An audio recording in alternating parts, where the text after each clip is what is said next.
고마워라 임마누엘 예수만 섬기는 우리 집 고마워라 임마누엘 복되고 즐거운 하루하루 아침과 저녁에 수고하여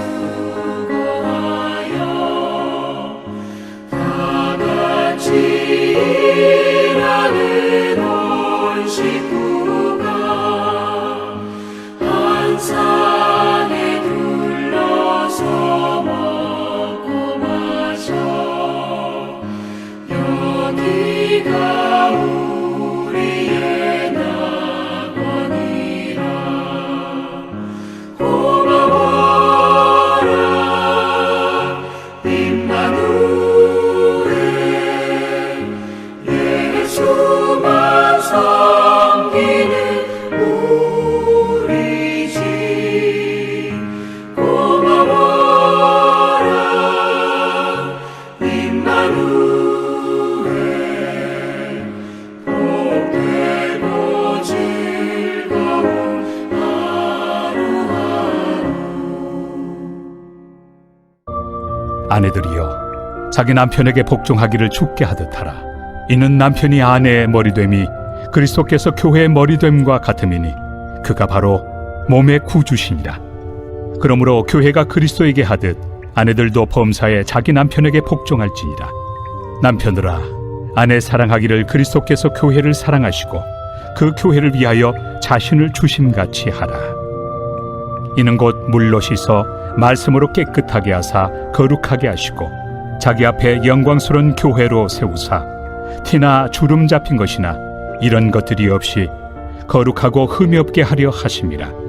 이와 같이 남편들도 자기 아내 사랑하기를 자기 자신과 같이 할지니 자기 아내를 사랑하는 자는 자기를 사랑하는 것이라. 누구든지 언제나 자기 육체를 미워하지 않고 오직 양육하여 보호하기를 그리스도께서 교회에게 함과 같이 하나니 우리는 그 몸의 지체입니다. 그러므로 사람이 부모를 떠나 그의 아내와 합하여 그 둘이 한 육체가 될지니 이 비밀이 크도다. 나는 그리스도와 교회에 대하여 말하노라.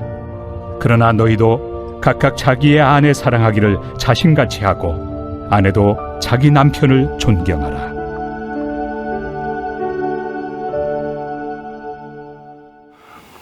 인터넷 검색 사이트에 보면 실시간 검색 순위라는 것이 있습니다. 지금 이 순간에 사람들의 관심이 어디에 쏠려 있는지를 알 수 있는 그러한 창이기도 합니다. 자신이 소중히 여기는 것들에 대해서 가능한 한 많이 알려고 노력하기도 하죠. 축구를 좋아하는 사람이라면 응원하는 축구팀의 근황을 알려주는 기사를 찾아보거나 관련 소식에 귀를 기울일 것입니다. 요리를 좋아하는 사람이라면 새로운 조리법, 디저트 레시피를 보여주는 그런 요리 채널과 그 블로그를 열심히 챙겨볼 것입니다. 이렇듯 우리의 관심을 끄는 소재가 있거나 관련된 일이 있을 때마다 이목을 집중할 것입니다. 예를 들어서 남자가 여자의 마음을 얻기 위해서 어떤 노력을 할까요? 상대방이 좋아하는 것과 싫어하는 것, 습관과 취미를 열심히 익힐 것이고 그녀의 마음을 얻기 위해서 무단히 애를 쓸 것입니다. 하지만 상대의 마음을 얻고 결혼에 골인한 다음에는 더 이상 아내에 대한 관심이 소홀해지는 경우가 많습니다. 더 이상 아내에 대해서 알고 싶어 하지 않는 경우가 더 많아지는 것이지요. 관심이 점점 시들해지다가 다른 쪽으로 관심이 흘러가기도 합니다. 여자도 마찬가지입니다. 연애 시절 늘 같이 있고 싶은 그 남자를 존경하고 칭찬을 아끼지 않다가 결혼을 하고 보니까 흠이 보이기 시작하는 것이죠. 그래서 존경과 칭찬을 고사하고 증오의 마음이 싹트기 시작합니다. 사실 이 부부 사이에 발생하는 문제 중 대부분은 서로를 잘 알지 못해서 생기는 것들입니다. 똑같은 상황에도 두 사람의 대응 방식이 다를 수가 있는데 왜 그런가를 이해하지 못하면 큰 싸움으로 번지기까지 합니다. 그러나 많은 사람들이 간과해버린 것이 있습니다. 여전히 배우자에게 발견하지 못한 좋은 점이 남아있다는 것입니다. 상대방에 대한 알문, 그 두 사람을 더욱 가깝게 만들어줄 것입니다. 바울은 오늘 본문을 통해서 행복한 가정을 세우기 위해서 필요한 설계도와 같은 그런 답을 해주고 있습니다. 먼저 남편과 아내의 관계를 설명하면서 아내들을 향해서 자기 남편에게 복종하라라고 명령합니다. 이는 그리스도께서 교회의 머리이심과 같이 남편이 아내의 머리이기 때문이다라고 설명을 합니다. 이 오해하지 말아야 할 것은 남성의 우월함을 말하는 것이 아닙니다. 남자와 여자가 모두 하나님께 지음을 받았고 그리스도 안에서 동등한 인격체이다라는 것은 틀림없는 사실입니다. 다만 아담과 하와로부터의 그 하나님의 창조와 예수 그리스도와 교회의 구원 계획에 관련된 질서로서의 복종을 말합니다. 교회가 그리스도께 복종하듯이 아내도 남편에게 복종해야 한다라는 것입니다. 이 사실 복종이라는 단어의 뜻이 우리는 많은 오해를 불러일으키긴 하는데요. 이 헬라어 단어에는 복종이라는 단어가 없습니다. 21절과 24절로부터 그 의미를 유추해 볼 수 있을 뿐입니다. 그러나 이 복종이라는 말은 자신의 권한이나 의지를 내려놓는 것을 의미합니다. 바울은 죽게 하듯 하라라는 표현을 덧붙임으로써 그 의미를 더욱 강화합니다. 죽게 하듯이라는 표현은 문자적으로 주님의 뜻을 따르듯이 남편의 뜻을 따르라라는 의미 동시에 성도로서 주님과의 관계 속에서 순종의 길을 걸어야 한다라고 말하는 것이지요. 이것이 하나님이 원하시는 가정을 이루기 위해서 아내에게 명령하는 순종입니다. 아내의 순종은 열등에서가 아니라 교회의 순종을 본받는 것입니다.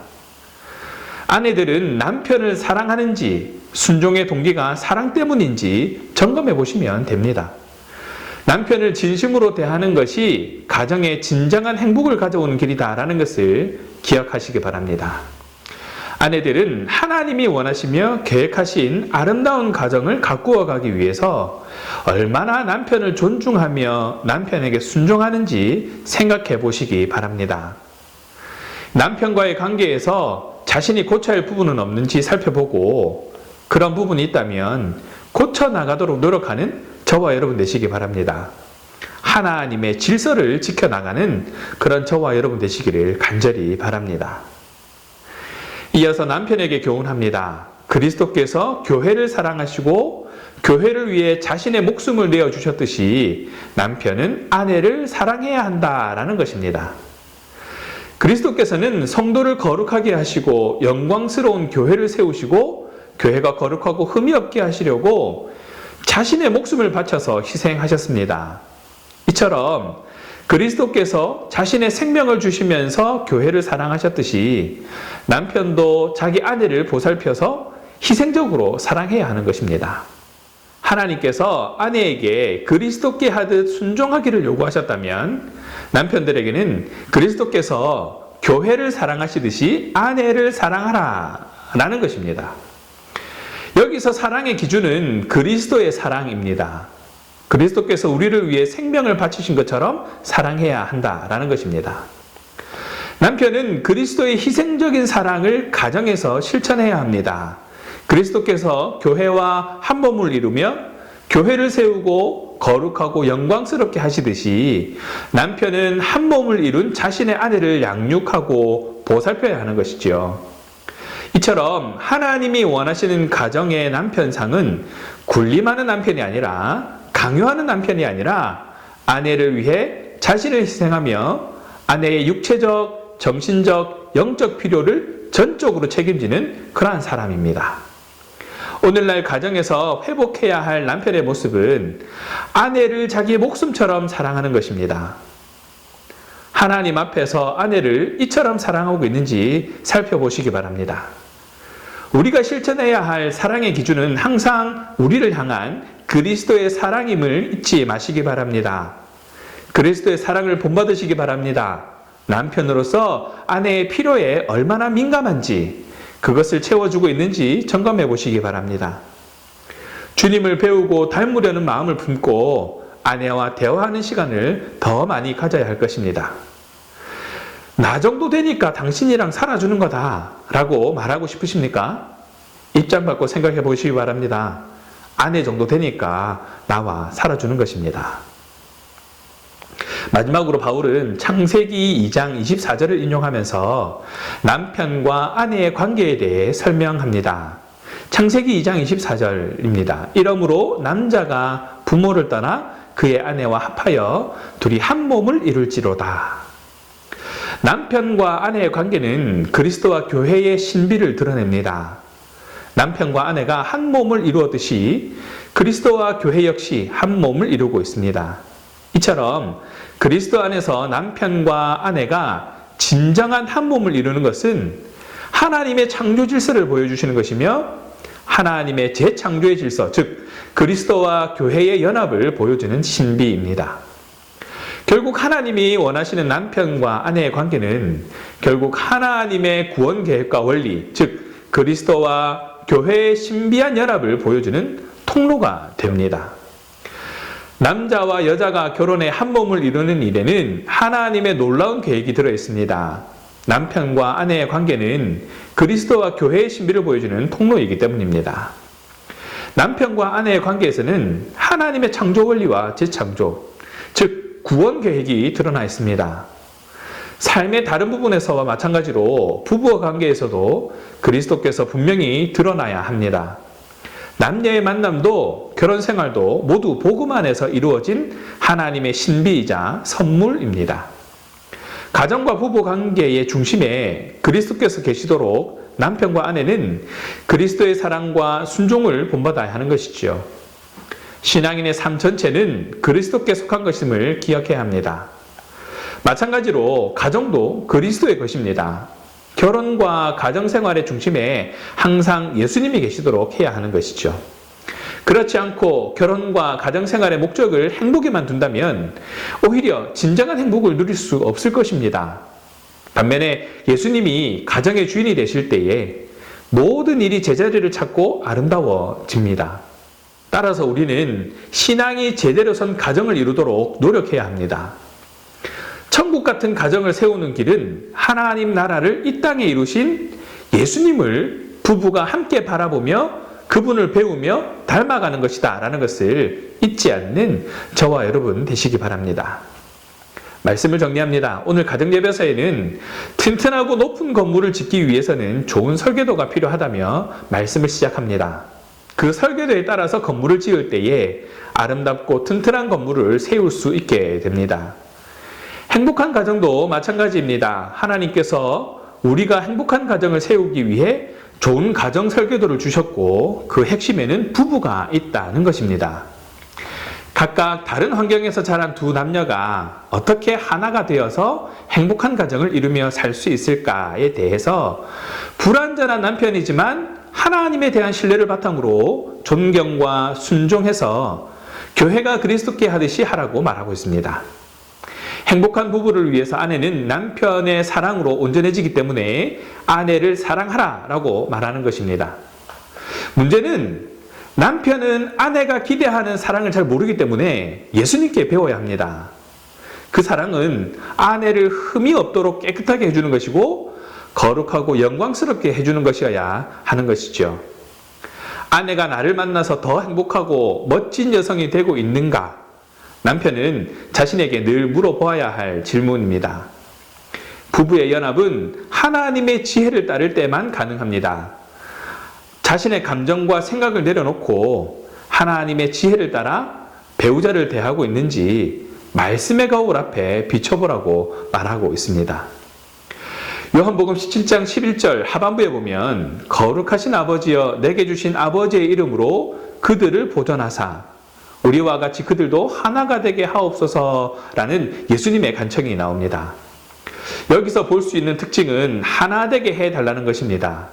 알렉스 캔드릭과 스티븐 캔드릭 형제는 부부 사랑을 배우다라는 책에서 부부라는 독특한 관계 안에서 두 명의 개별적인 존재는 영적으로 한 몸을 이루게 되고 하나님이 짝지어 주신 것을 사람이 나누지 못할 것이다 라고 말하고 있습니다. 이 책에서는 온전히 하나로 엮인 부부간의 사랑이라는 이 비밀이 너무도 크고 비밀한 것이기 때문에 하나님은 교회를 향한 그분의 사랑을 결혼이라는 비유로 설명하셨다라고 이야기하고 있습니다. 하나님을 예배하고 찬양할 때에 교회는 가장 큰 영예를 얻습니다. 교회를 위해 자신을 희생한 그리스도는 아름다운 그의 교회를 볼 때에 더욱 큰 영예를 얻습니다. 남편을 존중하고 높여줄 때에 아내는 가장 큰 영예를 얻고 남편은 아내를 위해 자신을 희생할 때에 영예를 얻을 수 있다라는 비유입니다. 이것이 하나됨의 미덕이고 하나됨은 관계와 가정을 튼튼하게 해줍니다. 같은 생각을 품기 위해 끊임없이 의사소통하면서 연합을 누릴 수 있어야 합니다. 어떤 사람이나 사건이 부부의 연합을 방해할 때마다 두 사람은 그것을 해결하고 회복하는 데 그 필요한 모든 조치를 신속하게 해야 합니다. 한 의견을 품기 위해서 노력해야 하는 것이죠. 마치 삼위일체의 연합처럼 강력한 하나됨을 지켜가야 한다라는 것입니다. 결혼이라는 일상을 삶의 목적으로 끌어다 놓았습니다. 그러므로 우리는 자신의 몸과 다름없는 배우자를 사랑해야 합니다. 그의 필요가 곧 당신의 필요이기도 한 그 사람을 섬겨야 합니다.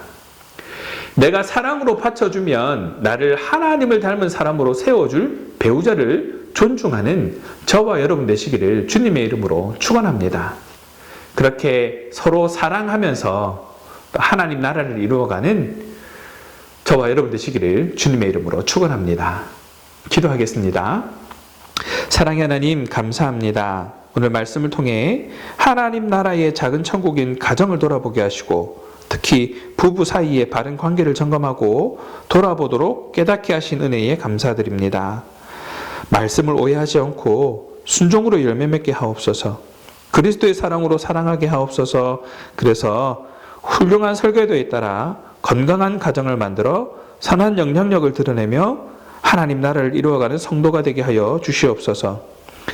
내가 생각하는 사랑으로 사랑하지 않고 그리스도의 사랑을 배워 그리스도의 사랑을 닮은 그 사랑으로 하나님을 중심에 두는 가정이 되게 하시고 그로 인해 하나님으로 인해 행복해지는 교회가 될 수 있도록 인도하여 주시옵소서. 감사합니다 주님. 우리 주 예수 그리스도 이름으로 기도합니다. 아멘.